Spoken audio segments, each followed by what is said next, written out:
Chambers sat on the freezing chair of the hospital, feeling miserable and sad. Her father died in a car accident, and her mother was dying for many of her organs got injured. Though her sister did not hurt much, she got fainted by the bloody scene and now was still in coma. It was identified that her father should take full liability of the accident, and Winnie should compensate for the dead driver and an injured man. Winnie broke down by this sudden hit. However, it was not the worst. Her father's company went bankruptcy and carried debts. The creditor came to the hospital and insisted not let Winnie go after having learnt the news that her father had died. Helpless, Winnie stood in stew, and at this time, the nurse came over. "Miss Chambers, please pay for the hospital charges for your mother and sister, or we will stop the treatment." Okay, I will figure a way out." The hospital charges alone made her helpless, let alone the compensation for the dead and the debts her father had. Even if she sold herself, it would be of no use. Though it was hard, she had to try her best effort to find a way out. No one was willing to help her, and the only person she could think of was Leo Johnson. Leo, she called her boyfriend's name, but she didn't know what to say next. "What is it?"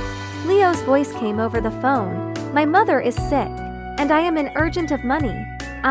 Regardless her struggle in heart, she put her dignity behind and told him her difficulties. But before she could finish her words, Leo's cold voice was heard. "Money. Do you want to borrow money or cheat me on money?" "Cheat you on money?" "Leo, what do you mean?" Leo's words made her feel cold on blood. What had she done? Why would Leo think she was a cheater? "Come on, you have showed your true face. But you are still playing a show. Winnie, you are shameless that you ever curse your mother to dead for money." I don't know what you are talking about." "I did not." Her words were interrupted again. "Winnie, what else shameless requirement do you have? Who else do you want to curse? Let me tell you, even if your families are all dead, I will not lend a penny to you."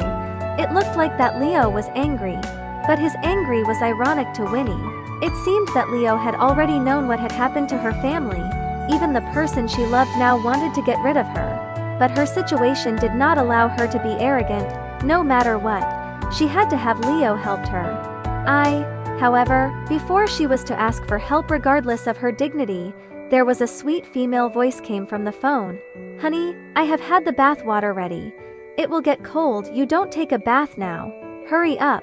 I am waiting for you in the bathroom." The voice was sweet enough to melt a person's heart, but Winnie felt cold on her. This voice, "Leo, it doesn't matter if you have heard it.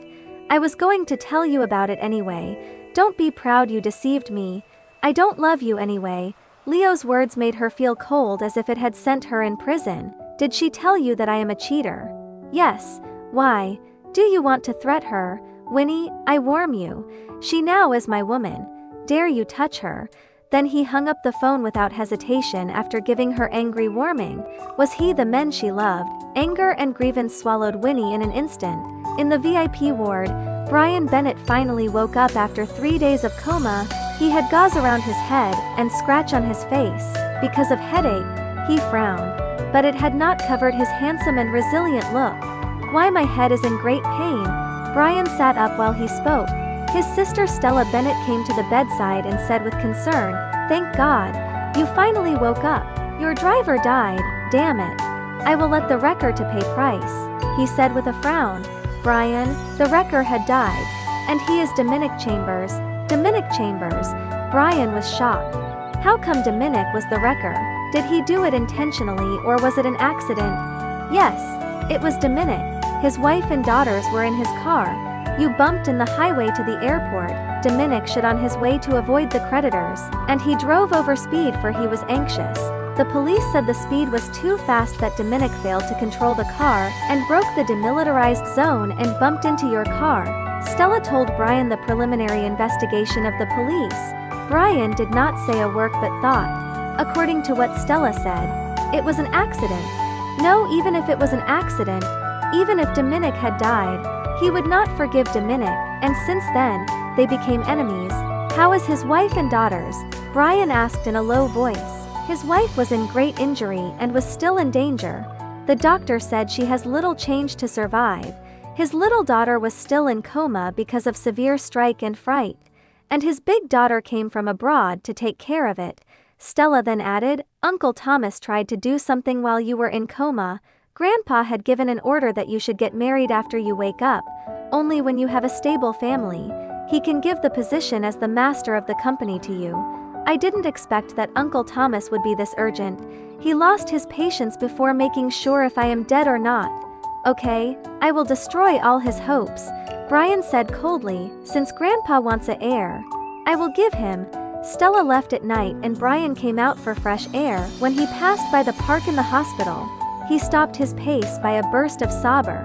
Winnie stood in the park and was sobering because she could not face her mother and sister as well as she could accept the fact that Leo betrayed her.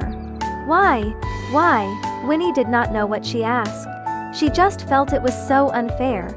She was angry and felt wrong, since no one was willing to help her. At this moment, it rained cats and dogs. The raindrops covered the tears and the tears mixed with the raindrops.